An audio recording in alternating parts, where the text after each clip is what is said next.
ಮೊದಲೆಲ್ಲ ತುಂಬ multistarrer movies ಬರ್ತಿತ್ತು. ಡಾಕ್ಟರ್ ರಾಜ್ಕುಮಾರ್, ವಿಷ್ಣುವರ್ಧನ್, ಅಂಬರೀಷ್, ಶಂಕರ್ ನಾಗ್, ಅನಂತ್ ನಾಗ್ ಇವರೆಲ್ಲ ಜೊತೆ ಕಾಣಿಸ್ಕೊಂತಿದ್ರು. ಮಲ್ಟಿಸ್ಟಾರರ್ ಮೂವೀಸು ನೋಡೋದಕ್ಕೆ ಒಂಥರ ಖುಷಿ. ಆದರೆ ಈಗಿನ ಹೀರೋಸು ಮಲ್ಟಿಸ್ಟಾರರ್ ಮೂವೀಸ್ ಮಾಡೋದು ತುಂಬಾ ಕಡಿಮೆ. ಎಲ್ರಿಗೂ ಆಸೆ ಇತ್ತು ಪುನೀತ್ ರಾಜ್ಕುಮಾರ್, ಶಿವರಾಜ್ಕುಮಾರ್ ಇವರಿಬ್ರು ಒಂದು ಮೂವಿಲಿ ನೋಡಬೇಕು ಅಂತ. ಅದೇ ರೀತಿ ದರ್ಶನ್, ಸುದೀಪ್, ಯಶ್, ಪುನೀತ್ ರಾಜ್ಕುಮಾರ್, ಉಪೇಂದ್ರ, ಶಿವರಾಜ್ಕುಮಾರ್ ಇವ್ರನ್ನ ಜೊತೆಗೆ ನೋಡಬೇಕು, ಒಂದು ಮಲ್ಟಿಸ್ಟಾರರ್ ಮೂವಿ ಬರಬೇಕು ಅಂತ ಎಲ್ರಿಗೂ ಆಸೆ ಇತ್ತು. ಆದರೆ ಅದು ಆಗಿಲ್ಲ. ಆಗೋ ಅಂಥದ್ದು ಮುಂದೆ ಆಗುತ್ತಾ ನೋಡೋಣ. ಆದರೆ ಶಿವಣ್ಣ ಆಗ್ಲಿಂದ ಮಲ್ಟಿಸ್ಟಾರರ್ ಮೂವೀಸ್ ಮಾಡ್ಕೊಂಡು ಬರ್ತಾನೆ ಇದ್ದಾರೆ. ಅದು ಈಗಲೂ ಕಂಟಿನ್ಯೂ ಮಾಡ್ತಿದ್ದಾರೆ. ದಿ ವಿಲನ್, ಮಫ್ತಿ, 45 ಇದೇ ಥರ ತುಂಬ ಮೂವೀಸ್ ಮಾಡ್ಕೊಂಡು ಬರ್ತಿದ್ದಾರೆ. ಇನ್ನು ಇವ್ರ upcoming movies 666 operation dream theatre, ಇದು ಮಲ್ಟಿಸ್ಟಾರರ್ ಮೂವಿನೇ.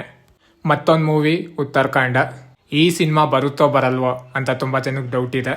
ಯಾಕಂದರೆ ಇದ್ರ ಕಡೆಯಿಂದ ಯಾವುದೇ ಅಪ್ಡೇಟ್ಸ್ ಇಲ್ಲ. ಮುಂದೆ ಈ ಸಿನಿಮಾ ಬರುತ್ತಾ, ಸದ್ಯಕ್ಕೆ ಏನಾಗಿದೆ ಈ ಮೂವಿ, ಏನಾದರೂ ಅಪ್ಡೇಟ್ಸ್ ಇದೆಯಾ ಎಲ್ಲ ಮಾತಾಡ್ತೀನಿ. ಅದಕ್ಕೂ ಮೊದಲು ನೀವು ಇನ್ನೂ ನನ್ನ ಚಾನಲ್ ಸಬ್ಸ್ಕ್ರೈಬ್ ಮಾಡ್ಕೊಂಡಿಲ್ಲ ಅಂದರೆ ಸಬ್ಸ್ಕ್ರೈಬ್ ಮಾಡ್ಕೊಳ್ಳಿ. ಇದು ಕೂಡ ಮಲ್ಟಿಸ್ಟಾರರ್ ಮೂವಿನೇ. ಇದರಲ್ಲಿ ಶಿವರಾಜ್ಕುಮಾರ್ ಮತ್ತು ಧನಂಜಯ್ ಇವರಿಬ್ರು ಜೊತೆ ಕಾಣಿಸ್ಕೊಂಡಿದ್ರು. ಇದೇ ಕಾಂಬೋ ಸದ್ಯಕ್ಕೀಗ 666 ಆಪರೇಷನ್ ಡ್ರೀಮ್ ಥಿಯೇಟರ್ ಇದರಲ್ಲಿ ವರ್ಕ್ ಮಾಡ್ತಿದ್ದಾರೆ. ಇದ್ರ ಟೀಸರ್ ಕೂಡ ನೋಡಿದ್ರಿ. ಆ ಟೀಸರ್ ಎಕ್ಸ್ಪೆಕ್ಟೇಷನ್ನು ಜಾಸ್ತಿ ಮಾಡಿತ್ತು. ಈ ಟೀಸರ್ ಯಾವ ರೀತಿ ಇತ್ತು ಅಂದರೆ, ಡಾರ್ಲಿಂಗ್ ಪ್ರಭಾಸ್, ನಾನಿ ಇವ್ರಿಗೆಲ್ಲ ಈ ಟೀಸರ್ ಇಷ್ಟ ಆಗಿತ್ತು, ಇದನ್ನ ಶೇರ್ ಮಾಡ್ಕೊಂಡಿದ್ರು. ಅದೇ ರೀತಿ ಉತ್ತರಾಖಂಡನೂ ಅಷ್ಟೇ, ಇದು ತುಂಬ ಎಕ್ಸ್ಪೆಕ್ಟೇಷನ್ ಇರೋ ಮೂವಿ. ಯಾಕಂದರೆ ಇದರಲ್ಲಿರೋ ಕ್ಯಾಸ್ಟಿಂಗು ಶಿವರಾಜ್ಕುಮಾರ್, ಧನಂಜಯ್, ಭಾವನಾ, ಯೋಗರಾಜ್ ಭಟ್, ಉಮಾಶ್ರೀ, ರಂಗಾಯಣ್ ರಘು, ದಿಗಂತ್ ಇವರೆಲ್ಲ ಈ ಮೂವಿಲಿ ಕಾಣಿಸ್ಕೊಂತಿದ್ದಾರೆ. ಎಲ್ಲ ಕ್ಯಾರೆಕ್ಟರ್ಸ್ದು ಪೋಸ್ಟರು ಬಿಟ್ಟಿದ್ರು. ಆ ಪೋಸ್ಟರ್ಸ್ನ ನೋಡಿ ಎಲ್ರಿಗೂ ನಿರೀಕ್ಷೆ ಜಾಸ್ತಿ ಮಾಡಿತ್ತು. ಮತ್ತು ಈ ಮೂವಿ ಟೀಮ್ ಕಡೆಯಿಂದ ಧನಂಜಯ್ ಅವ್ರದ್ದು ಒಂದು ಟೀಸರ್ ಕೂಡ ರಿಲೀಸ್ ಮಾಡಿದ್ರು. ಆ ಟೀಸರಲ್ಲಿ ಕ್ವಾಲಿಟಿ ಯಾವ ರೀತಿ ಇದೆ ಅಂದರೆ, ಅವರು ಮೇಕಿಂಗು, ಕ್ಯಾರೆಕ್ಟರ್ಸ್ನ ತೋರಿಸಿರೋ ರೀತಿ, ಕ್ಯಾರೆಕ್ಟರ್ನ ಡಿಸೈನ್ ಮಾಡಿರೋ ರೀತಿ, ಕ್ಯಾಮ್ರಾ ವರ್ಕು ಮತ್ತು ಇವ್ರು ಯೂಸ್ ಮಾಡಿರೋ ಸ್ಲ್ಯಾಂಗು, ಈ ಟೀಸರಲ್ಲಿ ಇದನ್ನೆಲ್ಲ ನೋಡಿ ಎಲ್ರಿಗೂ ತುಂಬಾ ಇಷ್ಟ ಆಯಿತು. ಇನ್ನೂ ನಿರೀಕ್ಷೆ ಜಾಸ್ತಿ ಮಾಡ್ತು. ಈ ಮೂವಿ ನೋಡೋದಕ್ಕೆ ತುಂಬ ಜನ ಕಾಯ್ತಿದ್ರು, ಯಾವಾಗ ಬರುತ್ತೆ ಅನ್ನೋ ಒಂದು ನಿರೀಕ್ಷೆಯಲ್ಲಿದ್ದರು. ಈ movie shooting almost all complete ಆಗಿತ್ತು.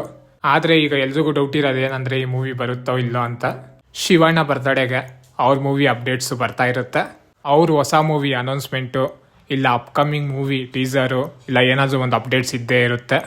ನಾನು ಈ ಸತಿ ಉತ್ತರಾಖಂಡ ಟೀಮಿಂದ ಶಿವಣ್ಣ ಅವ್ರ ಬರ್ತಡೆಗೆ ಯಾವುದಾದ್ರು ಟೀಸರು ಇಲ್ಲ ಯಾವುದಾದ್ರು ಗ್ಲಿಮ್ಸು ಕಟ್ ಮಾಡಿ ಬಿಡ್ತಾರೆ ಅಂದ್ಕೊಂಡಿದ್ದೆ.